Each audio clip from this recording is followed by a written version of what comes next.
कालाअंब में गुर्जर समुदाय की निकली रैली। गिरिपार को जनजातीय क्षेत्र घोषित करने के बाद उठे विरोध के सुर। गुर्जर समाज कल्याण परिषद मंच के बैनर तले सड़कों पर उतरे लोग।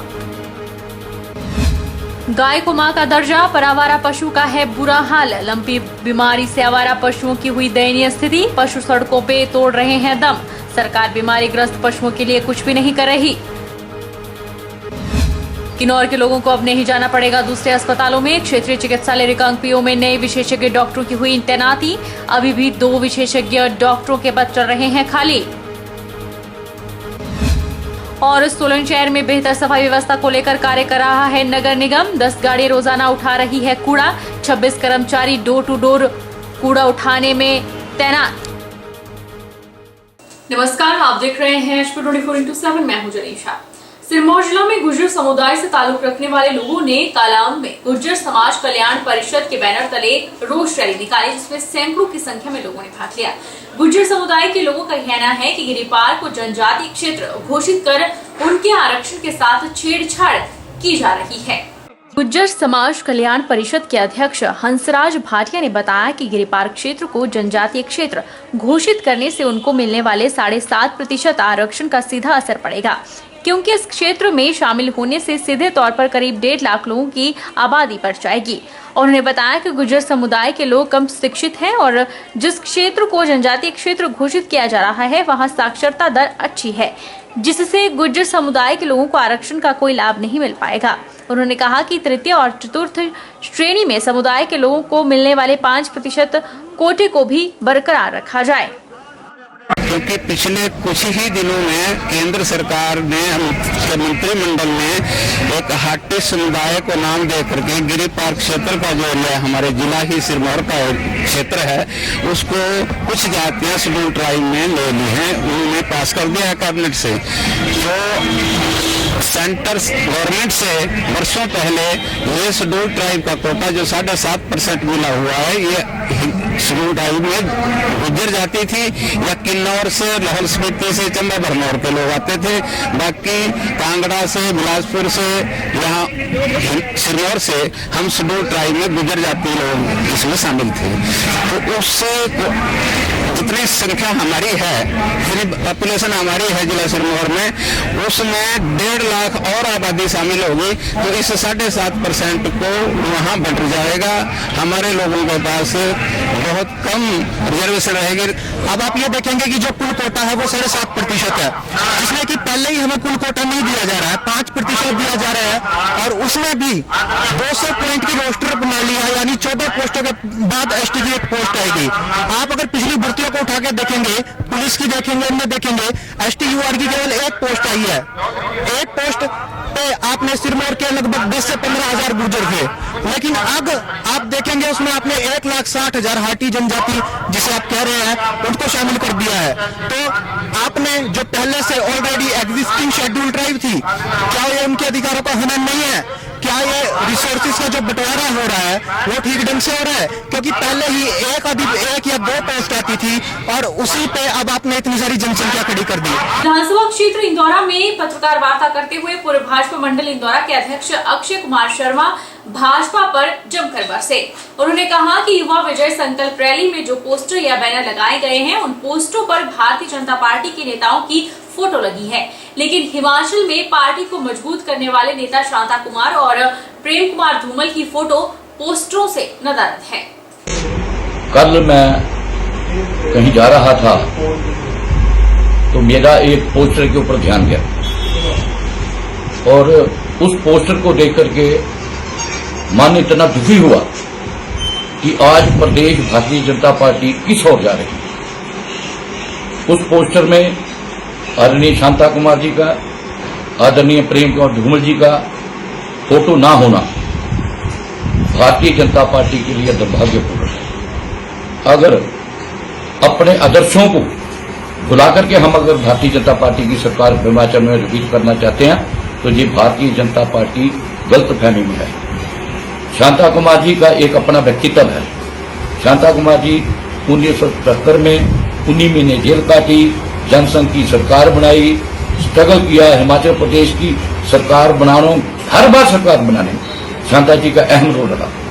उसके बाद धूमल जी आए, धूमल जी ने प्रदेश को नेतृत्व दिया और मुझे बड़ा दुख हुआ उस पोस्टर को देख करके कि अगर हम अपने पूर्वजों को भूल जाएं, कोई भी बेटा अपने माँ बाप को जब भूल जाता है तो समझ लो उसका सर्वनाश निश्चित है।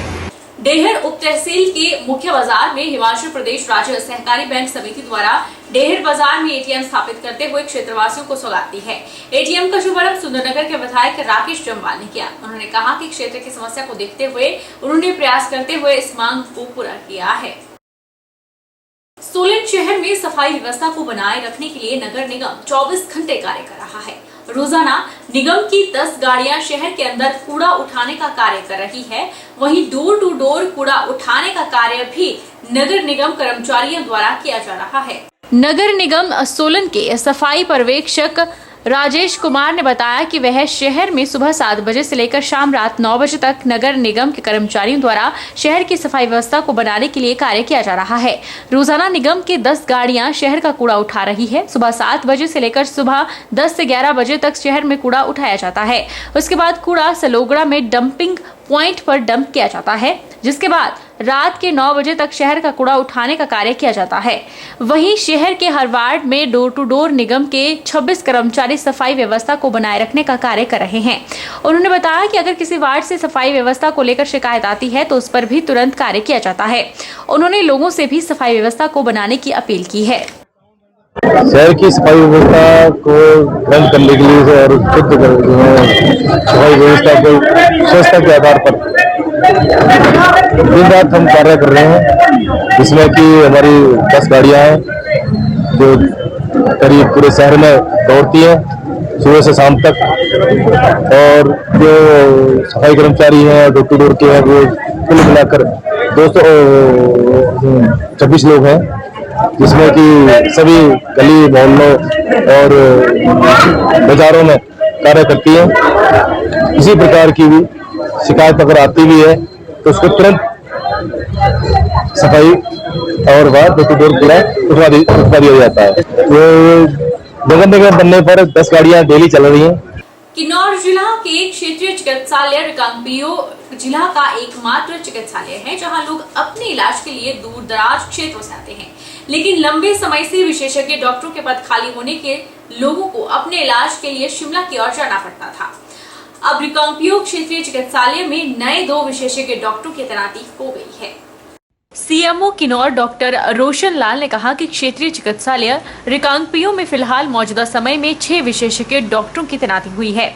ऐसे में लोगों समेत अब छोटे बच्चों के इलाज में भी समस्याएं नहीं आएंगी, लेकिन अभी इस चिकित्सालय में रेडियोलॉजिस्ट एमडी फिजिशियन के पद खाली चले हुए हैं, जिसे भरने के लिए उन्होंने प्रदेश सरकार को पत्राचार भी किया है और जल्द ही यह 2 विशेषज्ञ डॉक्टरों के पद भी सरकार भरने का काम करेगी। क्षेत्रीय चिकित्सालय रिकांगपिओ में जिला के लोगों को अपने इलाज की हर सुविधा मिलेगी। उन्होंने कहा कि चिकित्सालय में अभी व्यवस्थाओं को लेकर सरकार ने भरपूर मदद की है और क्षेत्रीय चिकित्सालय रिकांगपिओ में विशेषज्ञ डॉक्टरों के अलावा अन्य स्टाफ की कमी भी पूरी हुई है। हमारे नंबर ऑफ डॉक्टर्स तो काफ़ी आगे हैं, जिसमें हमारे अब स्पेशलिस्ट की बात करें तो हमारे पास एक सर्जन है, एक आई सर्जन है, एक ऑर्थोपेडिक सर्जन है, अभी एक पीडियाट्रिशियन ने भी ज्वाइन किया है और ये स्पेशलिटी इस वक्त हमारे पास है और इनके ओपीडीज बहुत अच्छे से चल रहे हैं। और इस वक्त हमारे पास जो है एमडी फिजिशियन की हमारे को एक बड़ी सख्त ज़रूरत है जो अभी यहाँ नहीं है, और एक रेडियोलॉजिस्ट की ज़रूरत है जो पहले 2 रेडियोलॉजिस्ट थे, उनके जाने के बाद जो है अब अभी तक किसी रेडियोलॉजिस्ट ने ज्वाइन नहीं किया है। इसके साथ साथ हमारे पास एनेस्थीसिया के भी 2 डॉक्टर्स हैं। इस वक्त तो ओवरऑल कहें तो अच्छा चल रहा है। सोलन अस्पताल में hand foot and mouth disease के लिए अलग से वार्ड बना दिया गया है। अस्पताल प्रबंधन ने ये अहम कदम एहतियात के तौर पर उठाया है। हालांकि वार्ड में अभी तक एक भी मरीज दाखिल नहीं हुआ है। इक्का दुक्का जो मामले सामने आए भी हैं वो होम आइसोलेट हैं। क्षेत्रीय अस्पताल सोलन के मेडिकल सुपरिटेंडेंट SL वर्मा ने बताया कि hand foot and mouth disease के लक्षण कुछ हद तक टोमेटो फ्लू की तरह दिखने को मिलते हैं, लेकिन कोई भी रोगी टोमेटो फ्लू का देखने को नहीं मिला है। उन्होंने बताया कि जो लक्षण रोगियों में पाए जा रहे हैं वह सामान्यतः बचपन में होने वाली हल्की बीमारी है, लेकिन यह वयस्कों में भी हो सकती है। इस बीमारी में ज्यादातर मरीज 2 सप्ताह के अंदर पूरी तरह से रिकवर हो जाते हैं, लेकिन कुछ दुर्लभ मामलों में कुछ बच्चों में जटिलताएं भी नजर आ रही हैं। कई बार इस बीमारी ने महामारी का भी रूप लिया है। यह बीमारी एक वायरल इन्फेक्शन है, इसलिए इस बीमारी से बचने के लिए सावधानी रखना बेहद आवश्यक है।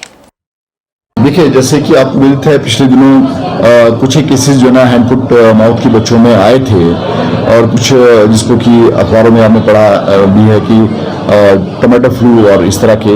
वैसे तो हमारे एरिया में, हमारे हॉस्पिटल में कोई भी ऐसा केस नहीं आया टमाटो फ्लू का। हैंड फुट माउथ के थोड़े 1-2 केसेस जो है ना वो आए थे, जिसको एहतियातन, जैसे सरकार के आदेश हैं, एहतियातन हमने जो है उसको आइसोलेट करना होता है उन पेशेंट्स को तुरंत ही, ताकि वो दूसरे कॉन्टैक्ट में ना आए। तो इसलिए हमने एक हमारा जो वार्ड है उसको हमने आइसोलेट करके हैंड फुट माउथ डिजीज के लिए अलग से जो उसको डेजिग्नेट कर दिया गया है, ताकि जो है उस तरह के पेशेंट जो अगर इस डिजीज में आते हैं और डॉक्टर उनको दाखिल करता है, उनका एडमिशन करता है, तो वो उस वार्ड में रखे जाएं, ताकि उनको बाकी लोगों के कॉन्टैक्ट में, बाकी बच्चों के कॉन्टैक्ट में या किसी और के कॉन्टैक्ट में ना आए। तो हमने अलग से एक आइसोलेट कर दिया है। रुकेंगे